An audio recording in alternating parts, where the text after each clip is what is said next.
Good evening, everyone. This is Christina, and I'm with Atlantic Institute. And tonight we have with us Tosca, who is leading a discussion for us on holiday survival, grief, and loneliness suggestions. Tosca, why don't you go ahead and introduce your speakers, and let's get this evening started. Right. Well, good evening. I'm really glad everybody's here, and we are hosting this meeting to make suggestions and give you resources if you are grieving through these holidays, which is a difficult time. And I myself lost my daughter 2 years ago. And so I'm going to be listening very intently as well. And we have lined up some fantastic speakers. Our first one will be Joanne Zerdy, and she is a grief counselor. And I'm going to let each speaker introduce themselves and tell what they do. So with that, Joanne. Thank you, Tosca. Hi, everyone. I am here in Asheville, North Carolina, and kind of a last minute addition. So I'm grateful to have this opportunity to connect with you all and yeah, be with you this evening. So I call myself a grief worker, actually, not a grief counselor. I don't have a background in counseling. My background is actually, I have a PhD in theater history. And so actually in the arts is how I think of myself, and in literature and cultural studies. My primary grief experience is as a grieving parent. My first son, my first child, Finley, died in childbirth 9 years ago. And at the time, my husband, who's also has a PhD in theater, we met in graduate school, he and I were teaching. And when Finley died, it changed everything, which is something that I've heard from many, many grievers, different kinds of grief experiences. And that really became a catalyst for me to leave academia. I was kind of done with that part of my life, and to take time to figure out what was next. And eventually that led to moving from Illinois to North Carolina, and moving away from theater and teaching in an institution to doing grief work. And the way that Will and I, my partner and I, work together is really to focus on grief as something that deserves a lot of attention and honoring. We think about grief as an intuitive process. We move away from hard definitions of timelines and stages and that kind of thing that we find ultimately not to be helpful. We think of how can we approach grief as something creative and collaborative and embodied. So the work that we do, grief workshops and classes, we think about we invite folks to think about creating a creative grief practice. So whereas sometimes we certainly feel completely swamped and overwhelmed in grief, and that I think is natural and normal and to be expected, that as the kind of big waves start to recede a bit and we have a little bit of room to maneuver, to think about how can I actually invite grief into my everyday so that it isn't something that feels daunting and like I want to run away from it, but it's actually a way to feel connected to ourselves. If our grief is from the death of a loved one, to stay connected to our parents, our children, our siblings, our friends who have died. And it's a very active process. So I think of myself as an active griever. And our son is very much an active part of our lives, even though he's physically absent. So when I say creative grief practice, when we work in workshops and other venues with people, we really think about like, what is it that you enjoy doing? That could be a hobby. It could be your work.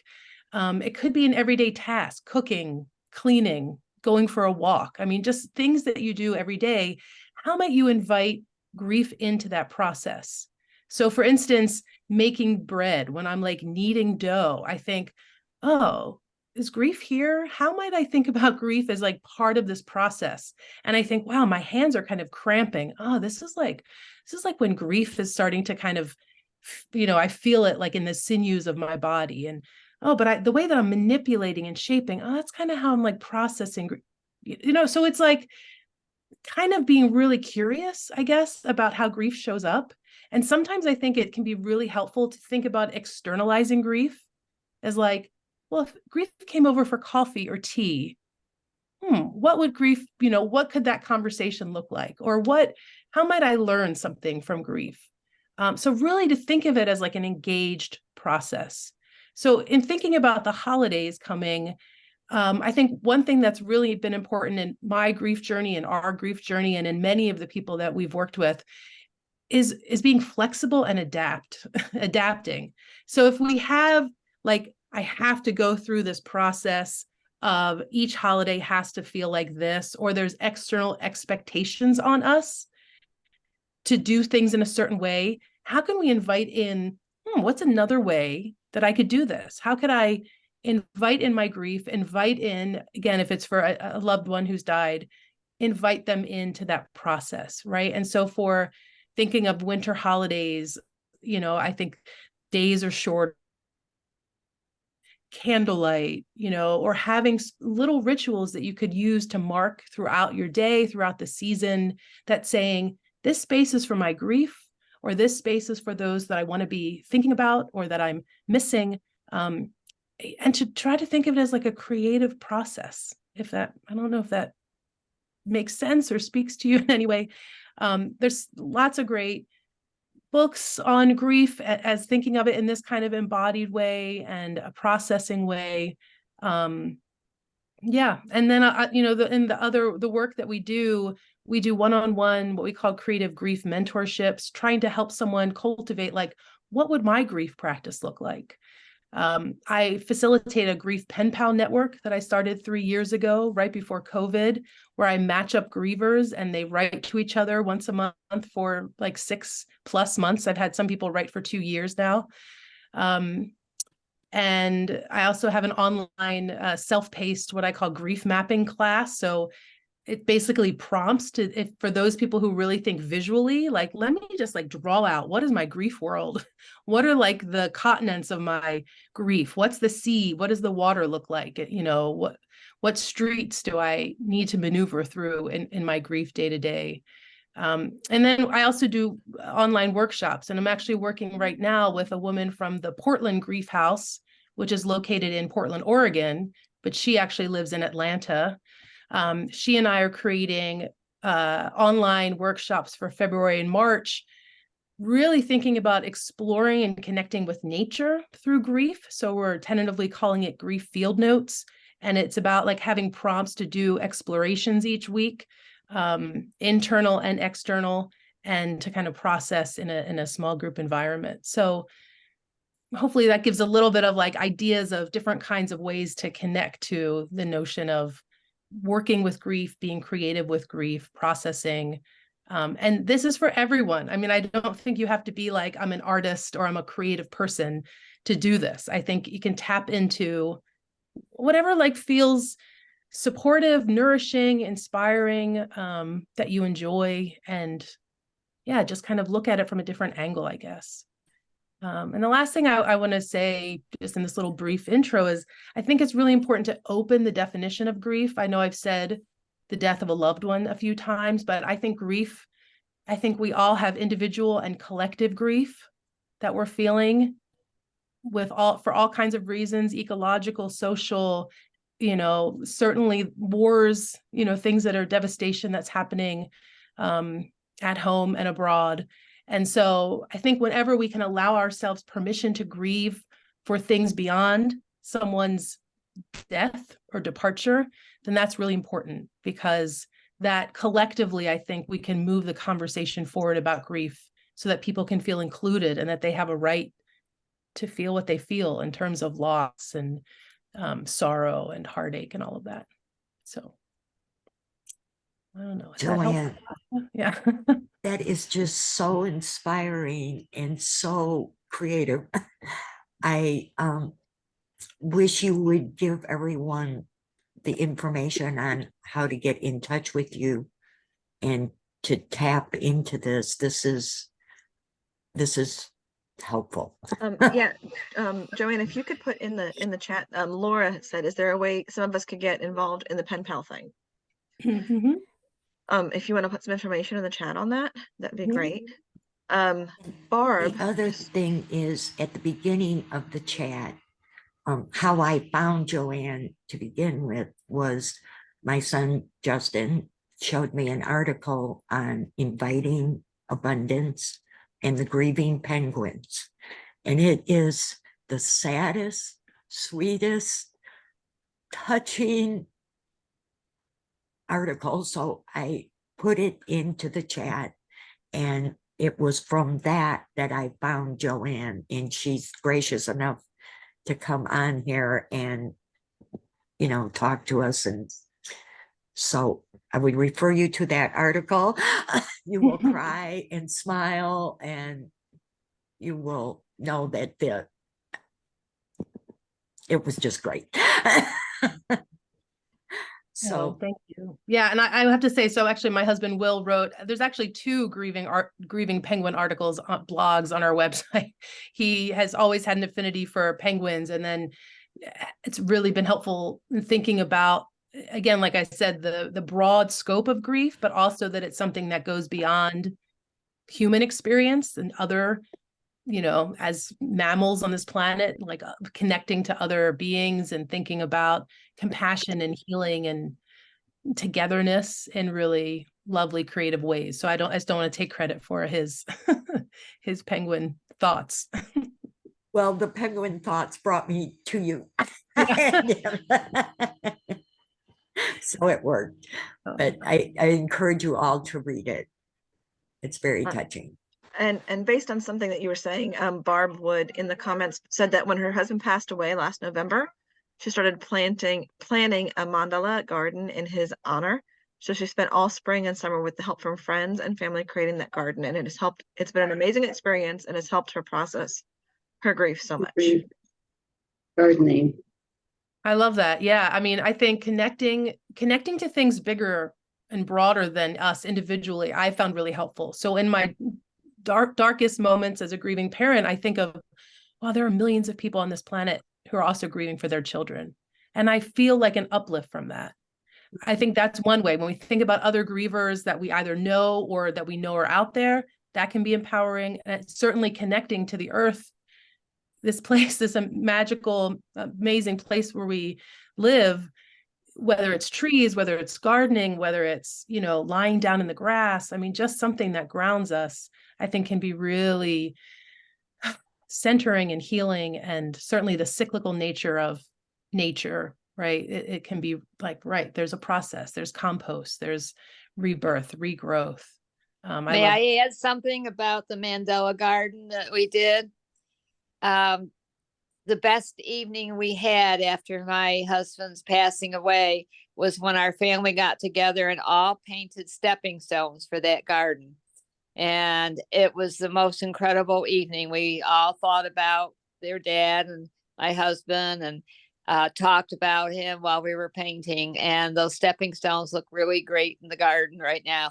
I can show you a picture of the Mandela Garden a little bit, kind of. I don't know if you can see it.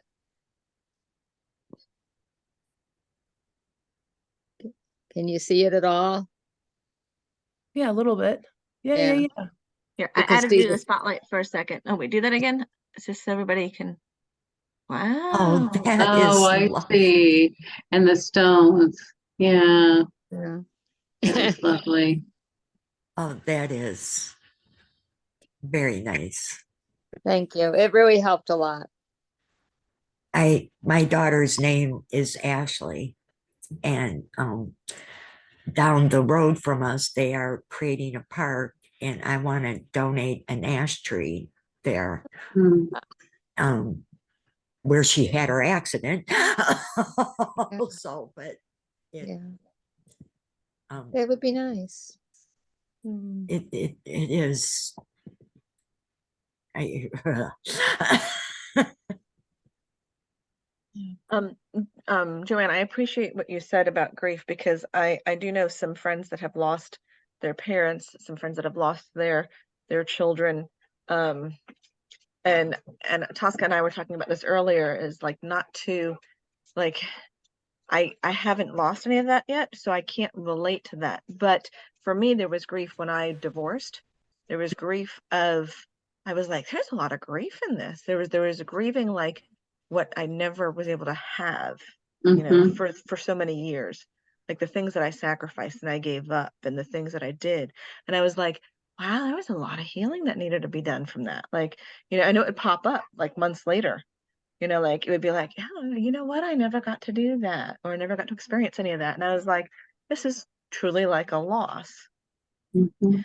I'm like, it's a loss of like what your life could have been or would Been. have been, and I'm like, I get it, even though it's not the same, but I get that there's this process to it all.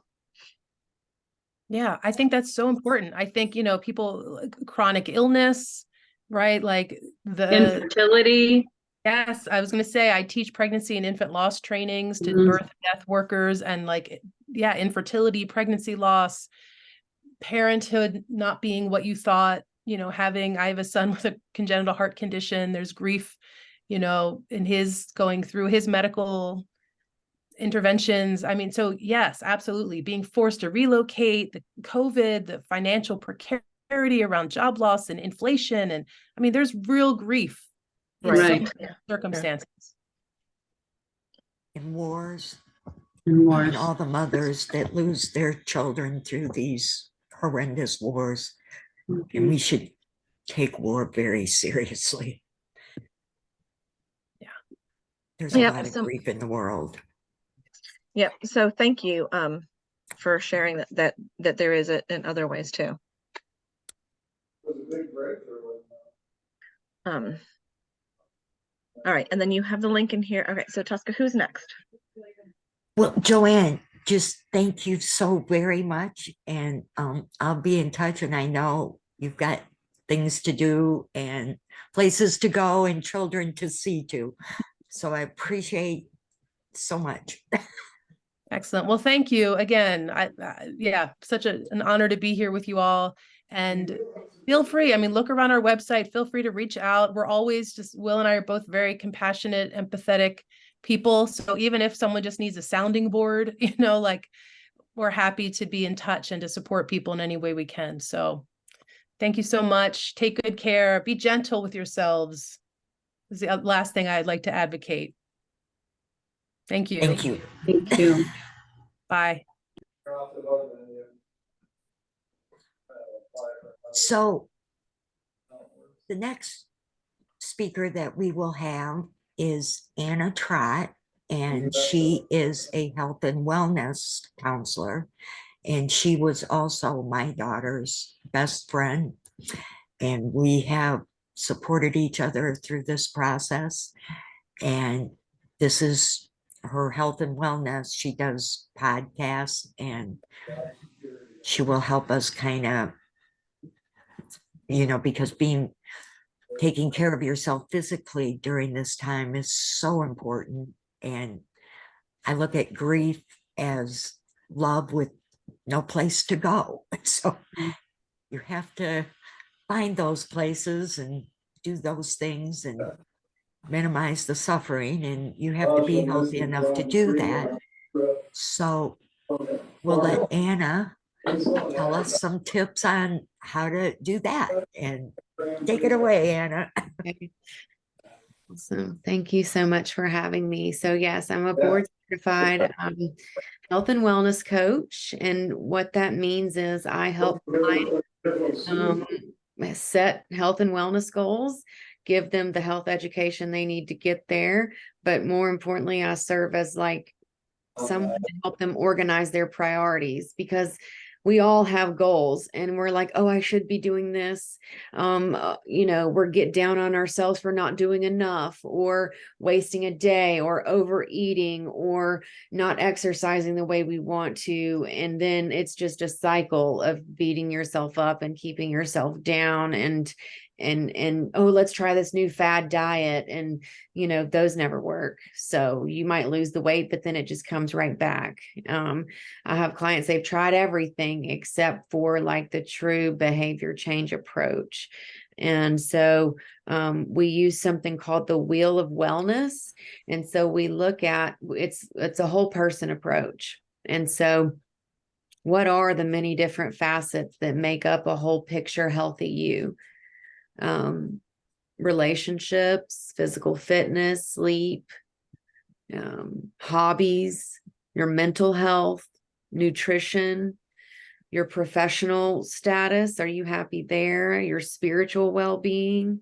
And so as a health coach, we take all of these different factors and help you prioritize, okay, what's the most important thing you want to work on now? And then we help you set goals to get there, because I typically work, and I think the previous speaker mentioned it before, chronic conditions.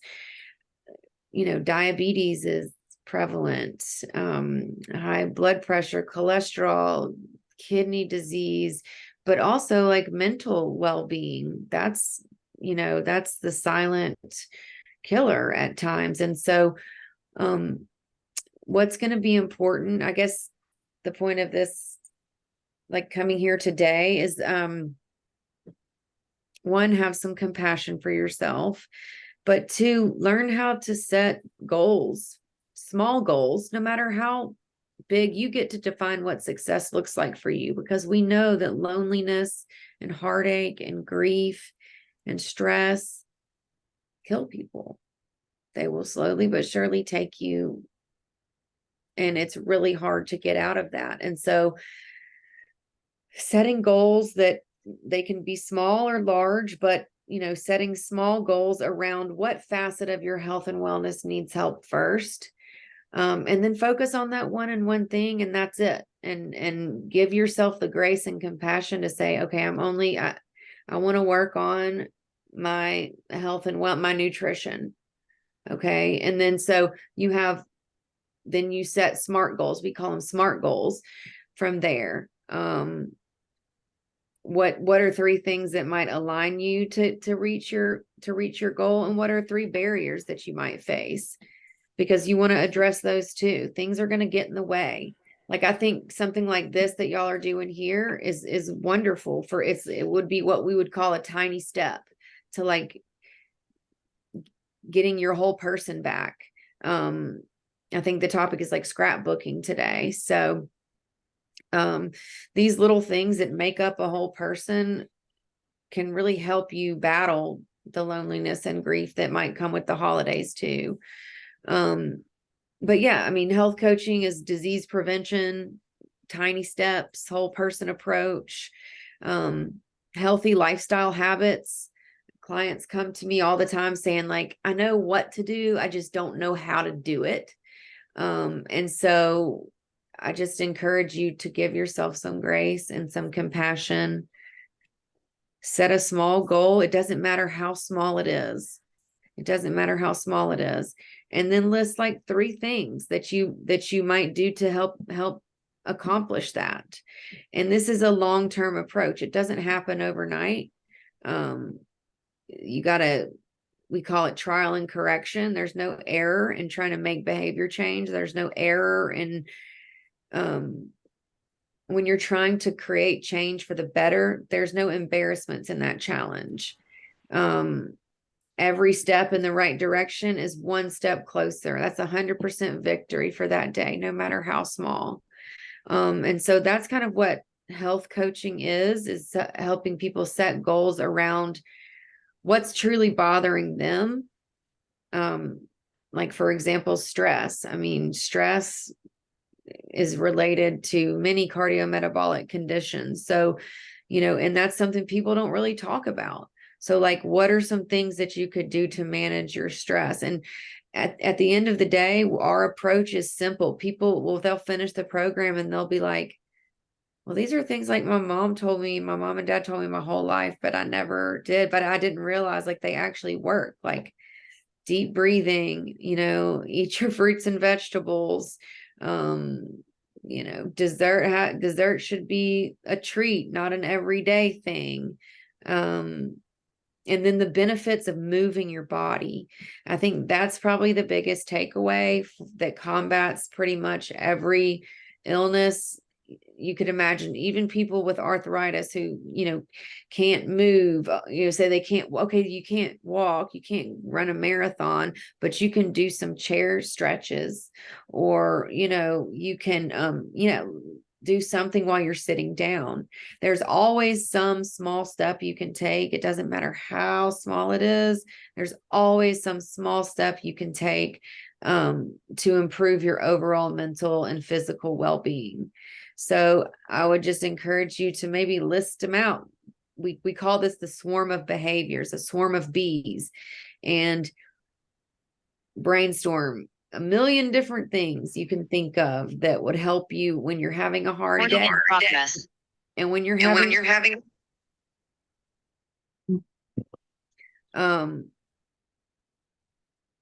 there's like, I know that when I see myself like maybe not brushing my teeth every day, or, and I'm just being vulnerable here, like not shaving my legs or things like that, I know that I might not be in the best mental space. And so it's time to, okay, I need to go back to my list and make sure like these are the things I need to do to take care of myself.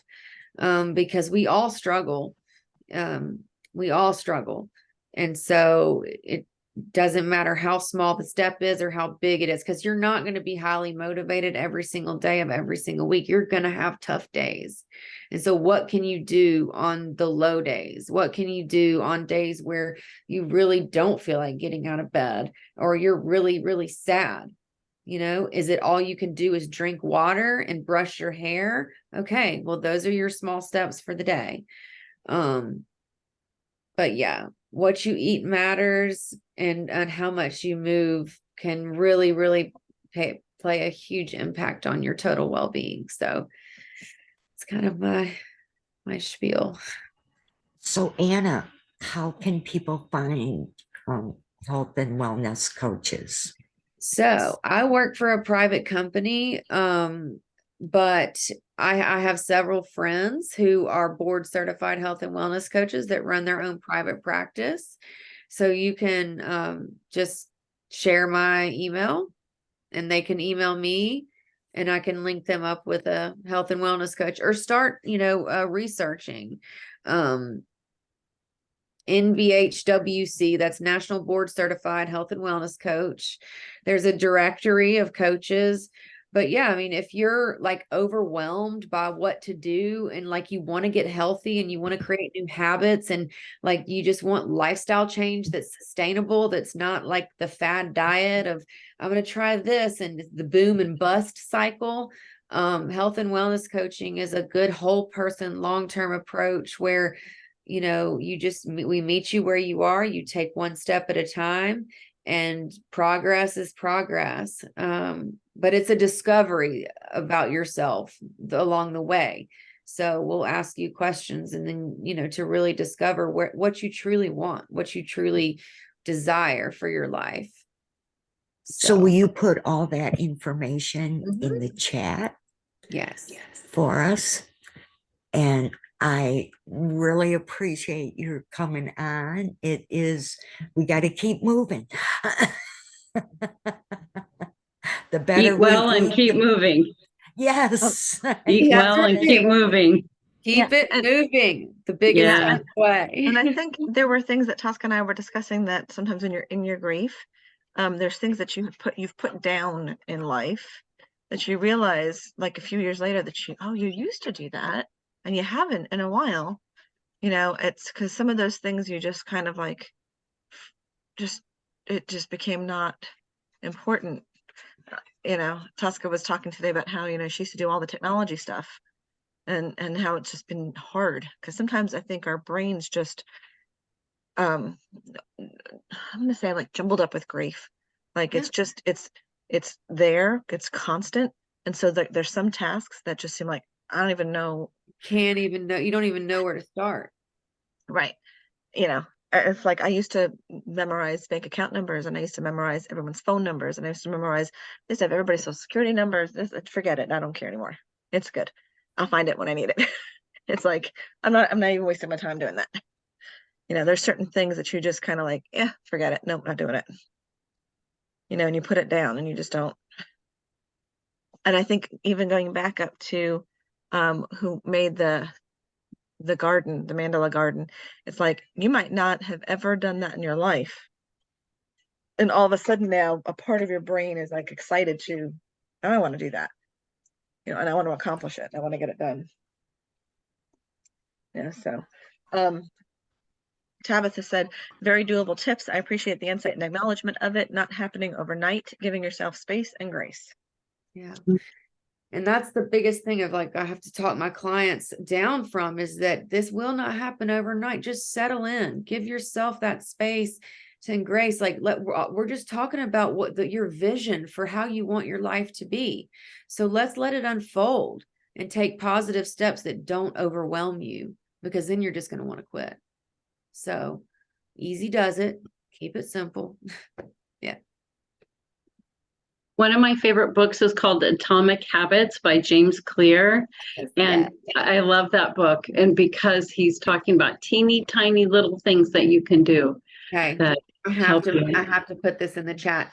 Our method is the Tiny Habits method by BJ Fogg. And Okay. he is a Stanford behavioral scientist. He founded the behavior science lab, the behavior change. And so that's what we base all of our research and education on. So if you're like books like that, I'm going to highly recommend that one. Mhm. Very good idea. Very good thought even. There's two good books, Yeah. right? Yes. Atomic Habit and Tiny Habits for sure. And tiny habits. Yeah. Perfect. Thank you so much, Anna. And also, I just want to add here that I'm on Facebook under Tosca Simmons, and you can contact me anytime because nobody should feel alone. And there's plenty of people out there, and the best way to overcome your own self is to care about others. And, I have determined that after Ashley passed, that it is just all about love. The word yes comes into my mind all the time now. And I just, I look for things to love and to find a place for that love to go. I found some wonderful places. And one of the reasons I do these Zooms is for that reason. I feel like she's here with us and helping me along. And I was having a spiritual guide come on tonight. And she had back-to-back sessions all day and was just exhausted. Yeah, I bet. But she sent a message that, we're like all in this together. And her name, I'm going to put that in the chat too, is Betsy Grady. And she is available for spiritual guidance. And I have talked to her several times, and I find a peace and understanding that I just, I wanted to share. I can't text her, but I really, if you're looking for peace and understanding in the spiritual world, she is just great. And she would have been here if she could have been. So I'm going to put her her contact information. And again, I'll add mine, Tosca Simmons on Facebook, and I 24/7. I can do anything. And that is one thing I did learn from my daughter, because no matter who I meet that knew her, whose life she touched, she was always there for them. Sometimes she couldn't even hold down a job because her job was people. And I'm amazed at the number of people that tell me, oh, I just talked to her.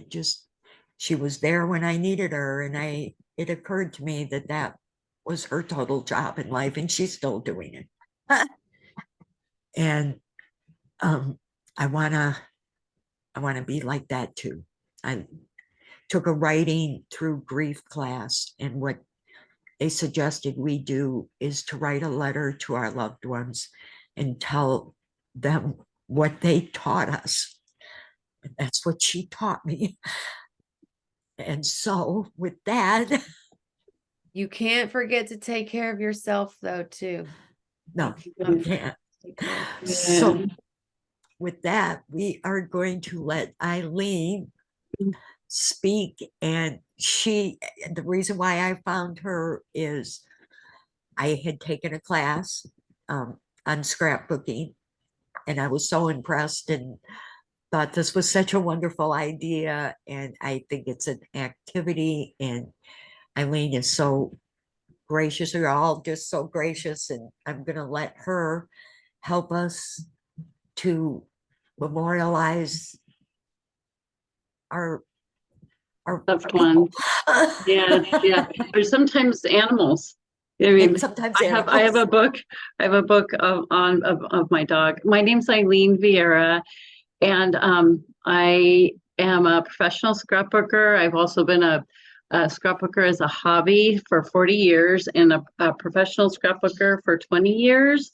And tonight, I'm going to, I have one of my clients, and my dear friend Alice is on tonight, I see. So I've had a lot of loss in my life too. Well, 2 years ago, my sister passed away in the fall, and she's in this picture with my dad, who passed away in 2017. And then I lost my mother in 1975 when I was 10. And I was the oldest of 4 kids. And that's kind of why I do this work, because of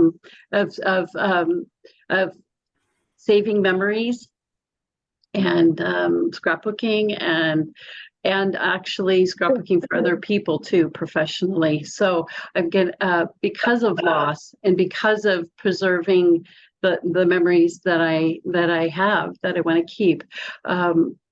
So I want to tell you a little bit more about why I do what I do, and give some examples and an activity about talking about writing, things that you can do to process your grief and to hold on to your loved ones. And so one of my friends recently did a piece on grief. She's a life coach. Her name's Cherry O'Neill, and she has a company called Active Transformation. And she just wrote a beautiful piece about grief. And one of this quote was in her piece, and it says, "When someone you love becomes a memory, that memory becomes a treasure." And it says anonymous, so we don't know who wrote that. And when I was talking to Tosca the other day, she called me treasure keeper. So I guess that's what I feel like I do too, is I help people. I've helped myself, and I help other people process their memories with memory book making, and also holding on to people with these books that you get to keep and use them to visit your loved ones. That's how I think of it. So these are called tribute memory books. They're memory books to me are scrapbooks or photo books. And a photo book is one of these bound ones, and a scrapbook is one of these I think of this as cut and paste. And this is my dog Sandy, my one and only dog Sandy, love of my life, 13 years. And then this is drag and drop.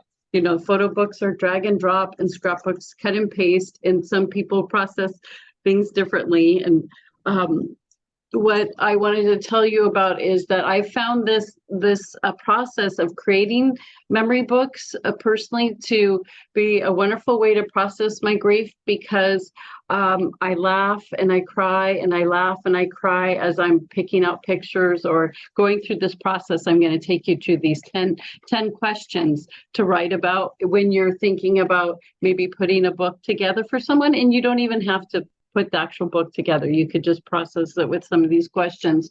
But this is one of the ones that I've done too. So personally, my book about Auntie Florence, I'm going to tell you about that, and because I used this 10-step process when I did this book about Auntie Florence. And then my book about my Sandy dog, she passed away, and then it took me 6 years to do this book about her. But same thing, laugh, cry, and at the end, I'm exhausted, but it feels good, like I've processed my memories, and then I have something to go to and visit when I get lonely or I want to think about my Sandy dog. So, and then here's a book a photo book that my husband and I did do about my dad's life when he passed away. There was no way I could have written a eulogy, being his oldest of 6 children. Everybody was looking at me, and I'm like, that's not what I want to do right now, is write a eulogy. I'll grab pictures, I'll do the slideshow, but I can't write the eulogy. So my husband, who was the son-in-law of my dad, and he worked with my dad, wrote this beautiful eulogy of my dad's life. It was so good. It was funny, and it was touching. It made you laugh, and it made you cry. And after my dad's funeral, people came up to him and said, will you please do my eulogy when I die? And I thought, oh, he did such a lovely job. So what I did was, for this book, I literally dropped my husband's eulogy in this book. And then I put pictures in it that told the story, that illustrated the story my husband was telling about my dad's life. And so when I was putting this together too, the same thing, you see memories, and that brings up times and you laugh and you cry, and you laugh and you cry. And then towards the end, it just feels like have some peace, because you've emoted so much. But anyway, so let me get on to some of this that I want to talk to you about. And this is the 10 questions activity. And I did come up with this. It's in a book called 10 Questions, A Simple Guide to Capturing Real Life in Albums by Rhonda Anderson. So this is not my idea. These are not my creations, but I've used them. And I literally use them to do this book about Auntie Florence. And so there's 10 questions. And I have this written up, and I have it in a Google Doc, and I'll put the link in the chat when I'm done. So if you want to go up to the Google Doc and grab the 10 questions, you're welcome to do that. And also has my business card in case you want to reach me and have any questions for me. But so Tosca was talking about writing through her grief, but so I'm going to tell you 10 questions you can write about when you're thinking about doing a book for someone. And this doesn't have to be someone that's passed. It could be somebody that is, you can do a tribute book for someone who's still alive, but it's especially powerful for somebody who's passed. And the first question is, who's that? Introduce the loved one and tell his or her life story. So when I did this book, the first part of this book is the obituary for my great Aunt Florence, who was like a grandma to me, because Grandma Evelyn died when I was in college. So Auntie Florence lived a lot longer. So she was like a grandma. So I started this book when it said, introduce your loved one. I put her obituary in here. So that was how I did that part. And then it says, the second question is, what's in his or her head? Tell a story about this person's wisdom, skill, and experience. So then you can write down some things about the person that you're grieving for. And for me, Auntie Florence was a great cook. So the next part of my book about Auntie Florence are recipes that she made for holidays or family gatherings. And then here's Auntie Florence and my brother Carl. And then, so there's recipes and there's pictures. So Auntie Florence was known for making these little cheesecake desserts at the holidays. And then she had this great pepper and chili appetizer. So now when I want to go make those, I come to my Auntie Florence book. So it's like my resource book or my little Bible. So I pull it off and I go, okay, how do I make that chili tomato recipe again? So that's the part of this book is when it says, tell a favorite story about her wisdom, skill. So I didn't really tell a story, but I wrote down some information about some of her favorite recipes that remind me of her. And then the third question is what was in his or her heart? Who did he or she love? Share a story. What was it like to be loved by him or her? And so the next part of my book, this book, I talk about family. So it's food, food, family, and fun. So here's the family part. So I talk about what it was like to be loved by Auntie Florence, because she was more like a grandma than she was like a great aunt. And so I told the story of this. And then I started telling people in the family that what I was doing, that I was creating a book, and it was helping. And I was laughing and crying and laughing and crying.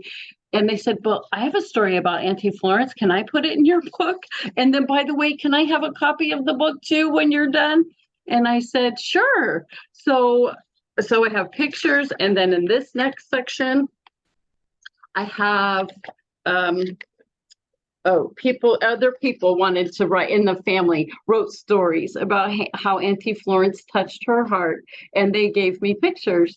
So I added this to my book, which started out being for me, and then it morphed into something for everybody in the family, which was a very fine. I mean, it was I'm happy to share, definitely. So I talked about how she made me feel. And then the fourth question is, what was in her soul? Tell us about her and her faith. And she was a person who loved family. And so most of these stories are stories about her and how she made us all feel so loved. And then the next one is, what would they have to start keeping record of for him or her to be world champion? What was he or she really good at? Tell a story. So then that's something else you could take. That's kind of more in here about my dad's life.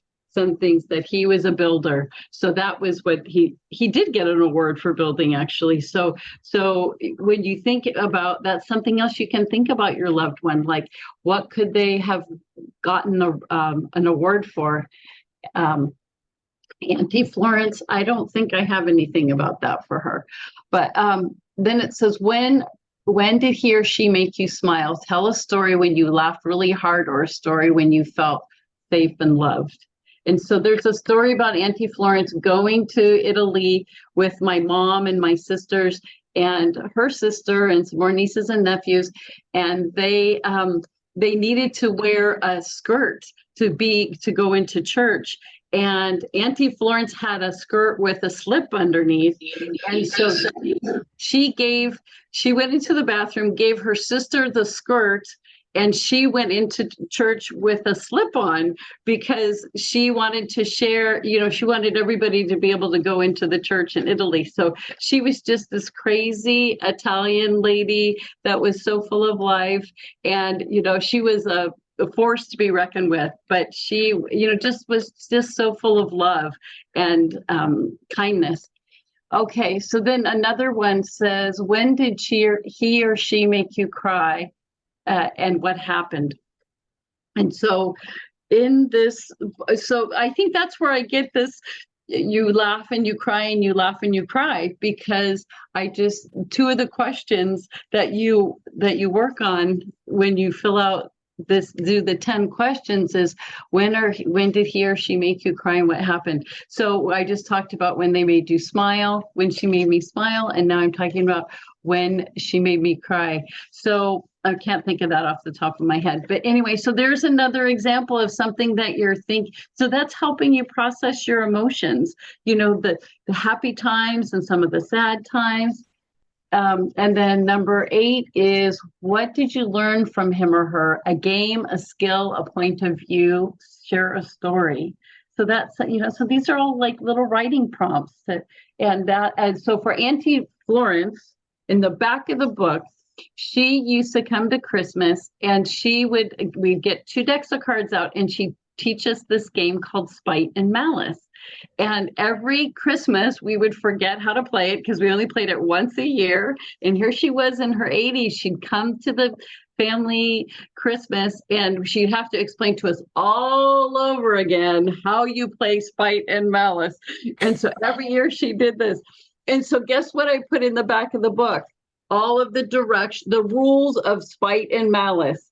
So it really is my Auntie Florence reference book. But so that's something that she taught me. I love card games and I love board games, and she had lots of skills. But that was a fond memory I had of her, especially at Thanksgiving and Christmas.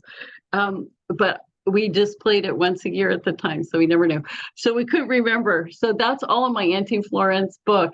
But so some other things, 2 more things to talk about, to write about, to journal about. What do you wish you could have learned from him or her? Which traits of his or hers do you wish you had? And what would you do if you had them? So that's something you could write about and put in the book, and put in a book if you wanted. And then number 10 was, what do you wish you had given him or her? Health, opportunity, happiness, peace, something else. And I think we gave each other friendship, and I spent a lot of time with her when my son was first born, and we'd go out to lunch and we'd visit, and she had the best memory. Oh my gosh, she just picked up right where she left off with you. And just such a great friendship that we had together. And her loss was really huge for me. And so, and a lot of us, because like I said, she was a force of nature. But so this was a work of love. And then I shared it with our family. So now we all have our Auntie Florence reference books. So there have been other, like I said, I've done one for my dad, and I've made a book for my of my dog. I had a dog before I had a son. We had infertility issues. So that's how I brought that up when we were talking earlier. And then we were able to adopt our son. But I had a furry baby for the first 7 years. And so here is an example. So here's where when our son came, we had Sandy for 7 years. So my son got to see me grieve the loss of her. And I remember he was 6 and he said, "Mommy, are you sad?" And I said, "Yes, I'm very sad. I love Sandy very much. She was my first baby, my furry baby." And so I always felt like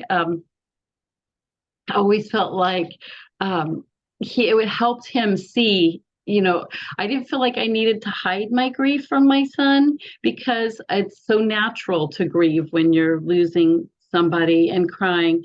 And I don't think he ever felt like worried that I was out of control or anything, but I think he could tell how much she meant to me, because there would be times that I was really sad, and I would tell him about that.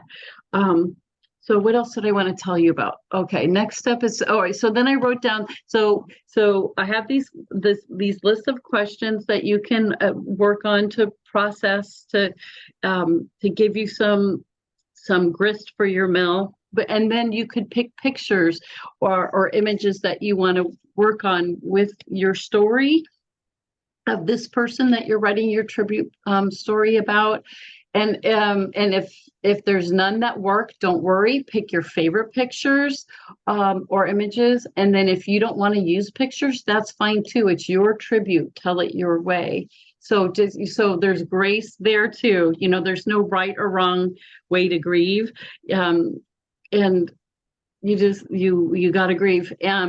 So I had the last few years, my mom lost my dad in 2017, and my mother-in-law lost my father-in-law in 2011. So there's been a lot of loss in our lives.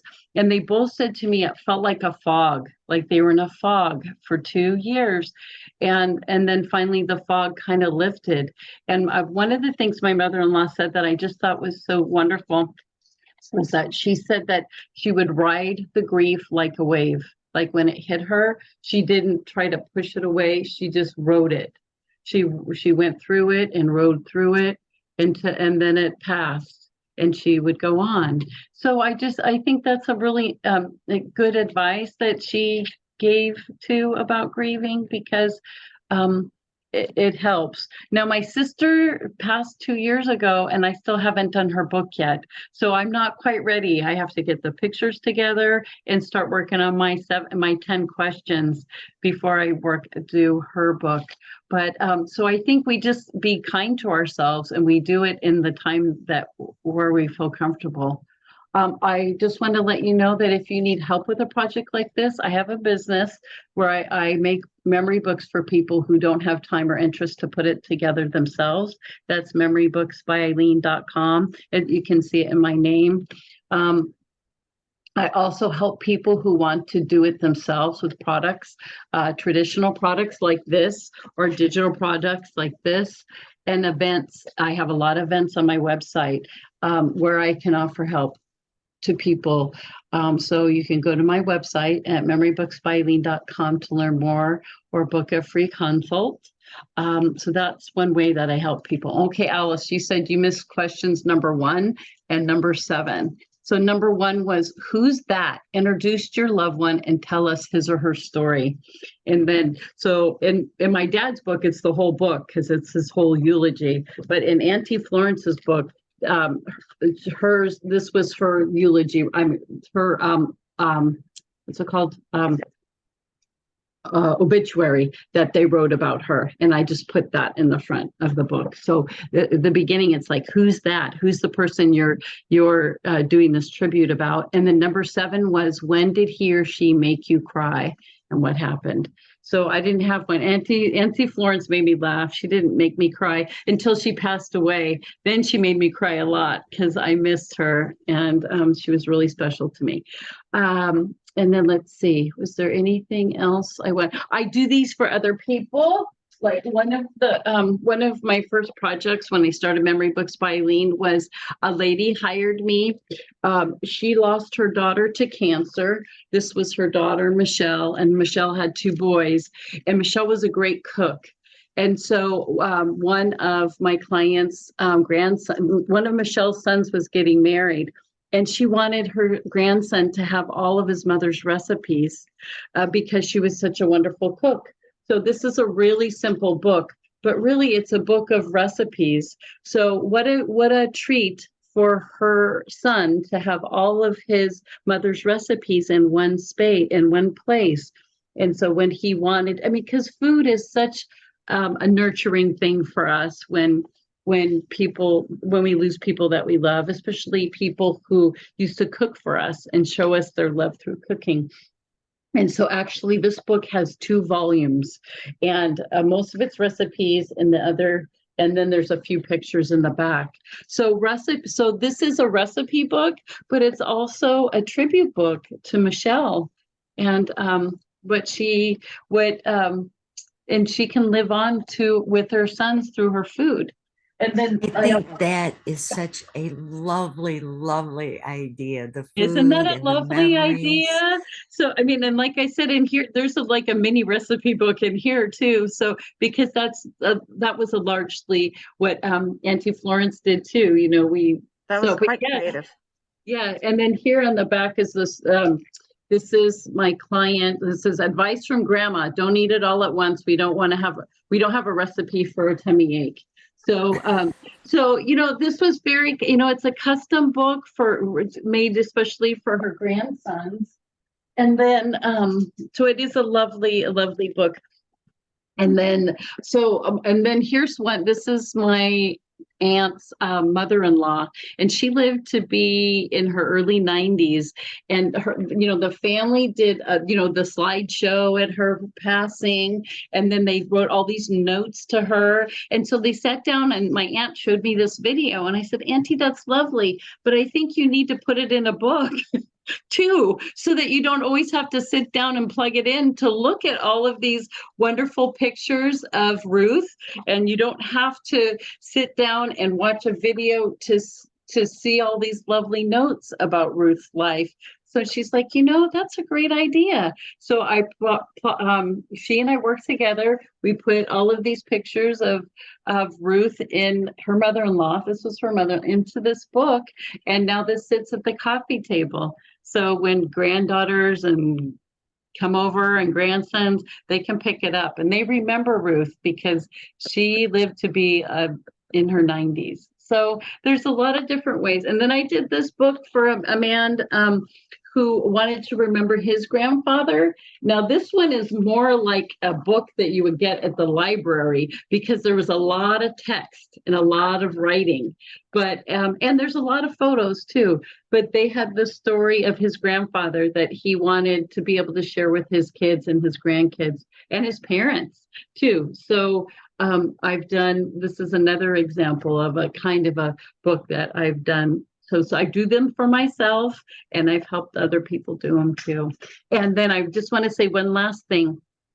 And through the events on my website, we get together. And since the pandemic, we've been getting together online and in person in my studio here. So I started during the pandemic, I got new clients in California because I'm in Washington State. I got clients zooming in from California and Nebraska and New Jersey and Michigan. So I love the idea that people they don't have to live here in Washington State to be in scrapbooking with us and or photo book or photo organizing, with us when we're doing these things.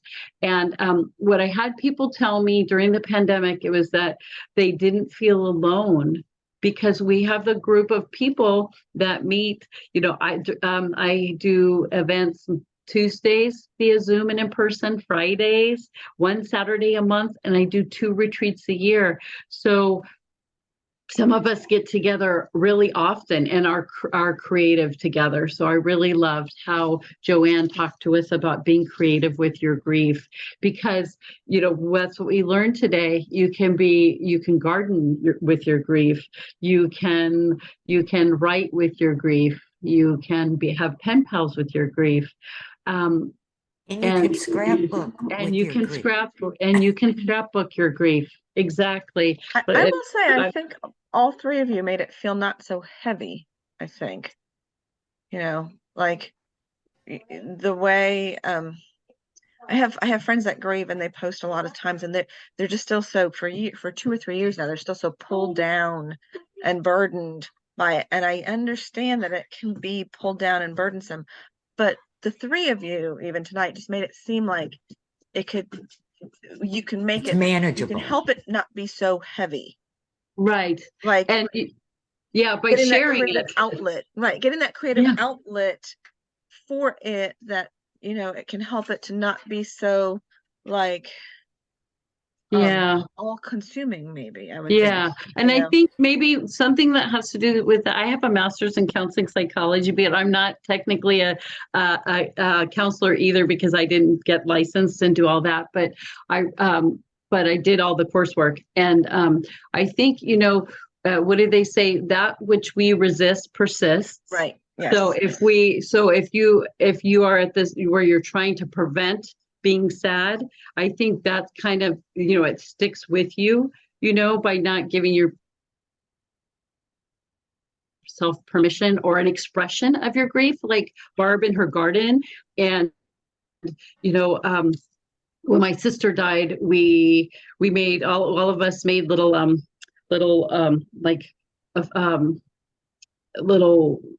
what is it? Where you put pictures and other thing, blankets and all this kind of stuff. Shadow boxes. Wasn't a shadow box, but anyway, so, and everybody's expresses their grief differently and in a different way. And, the other thing we did, my sister liked trees, and we all donated to these, in my family, we all donated to this nonprofit that plants trees. And every time you got you donated, they sent you this little piece of paper, and then it had this little metal tree on it. So in our family, I wear them on a bracelet, and my one sister wears it on a necklace. And so this is one of our ways of kind of keeping my sister with us too. But anyway, so I think, by processing your grief, and that's what I found just so incredibly helpful when I was doing this, is just, it's you are processing your grief, your feelings, because you're laughing one minute, you're crying the next, you're laughing, you're crying. And by the time you get all this work done, it's like you've emoted, you've really felt your feelings and the ups and the downs. And it's kind of, so I'm not carrying it around with me, right? Because I've kind of processed it. So I think that might be part of it. I You were think it's- reminding me of when my oldest daughter graduated high school, but she was my foster child first at 13, and I didn't get to adopt her until she was 17. And so you were reminding me of when I had to do her graduation video. We homeschooled after COVID. After COVID, she really excelled a lot better by herself, one-on-one. She's autistic. And so she homeschooled the last year. And the organization we did it with, they had a graduation where I had to write a letter and stand up on stage and read it. And we had to have a slideshow of their life. Well, that was tough for me because I didn't have baby stuff. So I reached out to her sister, I reached out to her bio mother, I reached out to everybody, like, send me whatever pictures that you can. Send me whatever pictures you might have. And when she was 8 or 9, when she was 8 or 9, there was a fire in an apartment that they were all living in. So everything was lost. So that made it even more difficult. And I had a picture of her and her dad at a visitation, and I had a picture of her and her mom at a visitation, and I had a friend that I knew she lived with, so I dug and I reached out to them, and I got probably like 3 pictures of when she was younger, and then middle, and then you see all the pictures of everything we've done together as a family since she was 13, of all of these things, and all of the first time she sailed the ocean, the first time she felt sand, the first time, all of these things that we did. And and then we had to set it to a song, so I had to find a song, and I was like, they are killing me with this, because I would sit here in the morning and work on it so that nobody knew what I was doing. And I'd be like just bawling my eyes out. I have to like go take a shower just to go rinse off so I could like wake myself up. And it was just there was a sadness of all of the sadness of what her life could have been, like if she had not had been with me, like then what her, like all these different, then there was a sadness about all these things that she got to experience that like nobody else in her family ever got to experience. And they didn't get to experience any of it with her. And then there was a privilege that I got to, there was like a ton of emotions that I went through for a solid month while it took me to put this thing together. And I was like, I think at the end, I was like, okay, I'm good now. I think I'm good, because there was so much in there. And then there's still the loss of like knowing there's still so many things that weren't documented in there that were lost when she was younger. She had all her stuff in boxes, and one of her sisters got mad that her dad wasn't getting her back or something, and just took all of her boxes of stuff and just put them out the trash. So there was just all these, and so it was just like, God, no. And so there was this whole, like, a lot of emotion. I said no. So there was a lot of emotion with all of that as well. And it was just like, whew. Yeah. But see that all those things helped you process it. Right. It helped you. And that's how I discovered that when I did this book, and then doing my dad's book too. And I didn't even have to do the writing. I just dumped all the writing in, and I just had to pick pictures. But I was putting the pages together. I would just, laugh, and then I would cry, and then I would laugh, and then I would cry. And then this one really, it helped a lot. It just helped so much to process. And I think I've been holding on to my sisters, the loss of my sister. That's why I haven't done this yet. Well, sometimes you just don't want to process that yet. Well, you're not quite ready, right? Right, So you yeah, kind of yeah. got to do it in your own, like this one was right away. I could do this one right away, and this one I could do right away. But Sandy took me, sometimes I had to dig up all these pictures was part of it because I didn't have them all in one spot. But anyway, so, and then my sister, I'm getting there. I'm getting there. It was helpful to go back and look at these questions because I'm going to start there to really, really write some things out, and yeah, so yeah, but Alice said it's you good. helped Yeah, your niece. Alice said you helped your niece through her grief with the book about your sister. sister, yes. And actually, Alice is my client and my friend, Yeah. my dear friend. She's been scrapbooking with me for a long, long time. And I'm helping my niece still. Actually, she's going to come scrapbook, work on her mom's book on some more on Saturday. So, and Alice will be there too on Saturday. So, she's taking her time working through it too. But it's been helpful. But one of my sisters, when I posted this link to this, what I was doing, one of my sisters said that it was really helpful in helping her and her children with their grief too. So I think had a lot of practice with losing my mom at 10 to to practice, to having lots of chances to grieve and then do therapy. But really, if you look at my website, it's a lot about my mom because I had so few pictures of her because I wasn't around very much and she wasn't around very much and then she didn't take that many pictures. So pictures are really super valuable to me. And that's why I do this work. And Very people good. say my events are therapeutic. And that's, I don't know, Alice could speak to that. I have a friend that said, this is the cheapest therapy ever. But coming and sitting and being cheapest therapy around. And that's because we're coming together and we're working on our memories in a group. So we, show each other pictures, we get each other's help, and we're friends along the way. So we didn't have a lot of that loneliness that a lot of other people that you heard about during the pandemic, because we were Zooming 2 or 3 times a week together and being creative and working on our stuff. So I got, a lot of people said, we're very grateful for that because we didn't have this loneliness that a lot of people had because they were, not around people and we were Zooming. Yep, very true. And there's events on my website if people are interested in Zooming in and getting help with their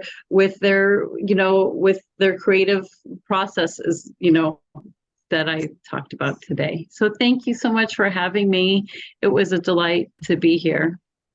Oh, Eileen, thank you. I have been reading some of the comments and people are just, you women with all your insight and wisdom.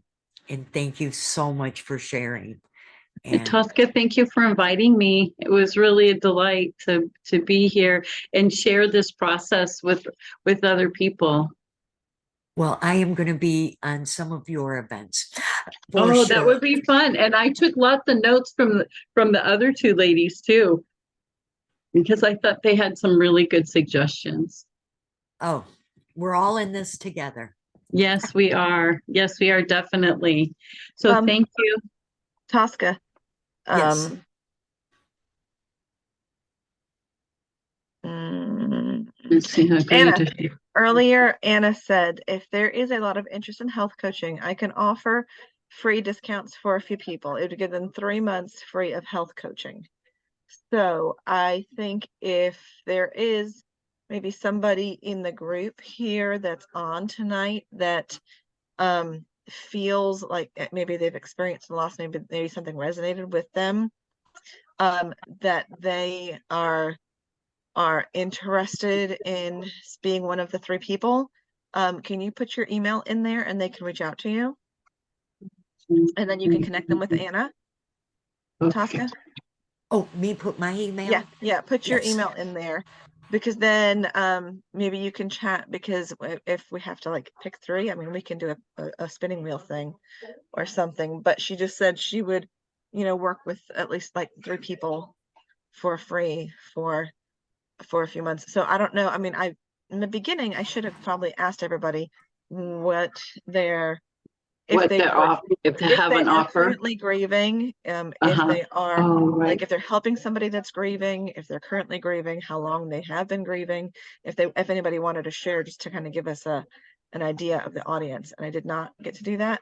But so if you are if that's something that interests you, if you can email Tosca, she's going to put her email here in the chat, and just drop her an email, and we can see.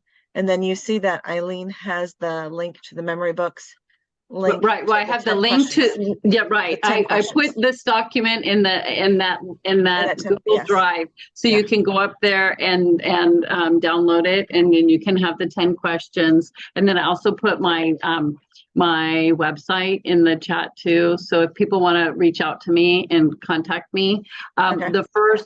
on my Tuesday and Friday coffee crops, the first one is free for people to come and check it out and see if it's a group that they want to be crafty in. And you don't have to scrapbook. You could make cards. You could do whatever you want. One lady quilted at one of my retreats. So there's no law that says when you come, you have to scrapbook, or, you can do them.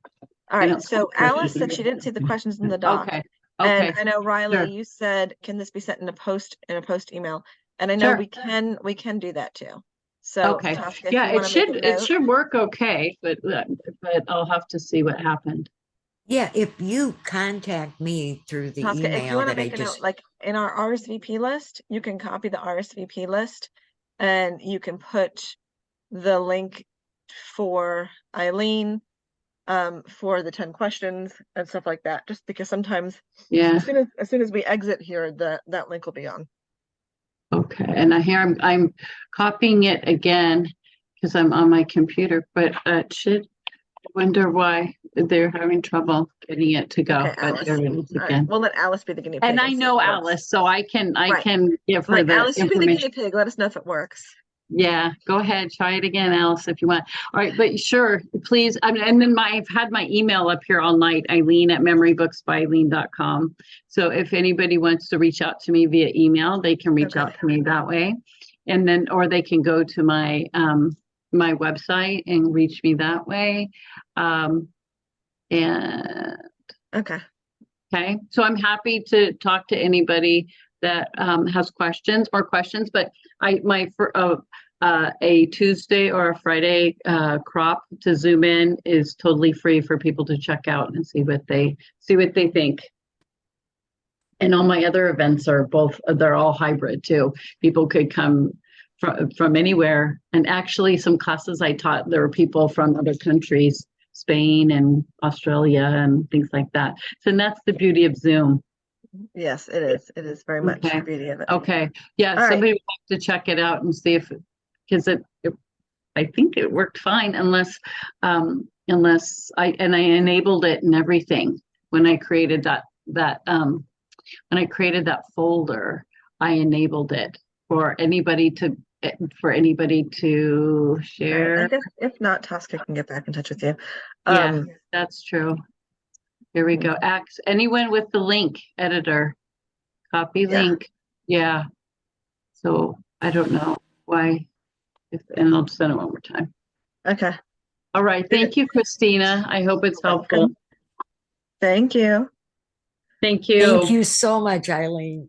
Oh, thank you. I'll be in touch very soon. Yeah, no, please do. I mean, I think this is a great way to express grief for sure. Okay. Thank you very much.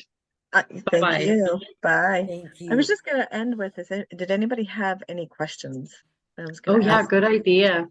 I know we didn't get to that because everybody, we had we had so much talked a lot of time. information. We had so much information, and we're at an hour and a half. So usually I don't keep it that long. Yeah, go this but long. I just want to make sure. Does anybody It's- have? I mean, this is a big topic to Okay. discuss, though. So I just don't know if anybody had any questions that they had or anything they needed to share, because sometimes this might bring something up, and somebody might just feel better in a safe space to share something. Yeah. So I figured I would Yeah. just check and see. Yeah, So, I'm not seeing anybody say anything, but I'll get out. I'm all right. moving. It always shocks me that. I know, there you There are, I am. front and center. Uh, so I just figured I would just check and see. I was just taking us all off spotlight so that everybody could be equals here at the moment, in case anybody had anything they wanted to share or anything to say.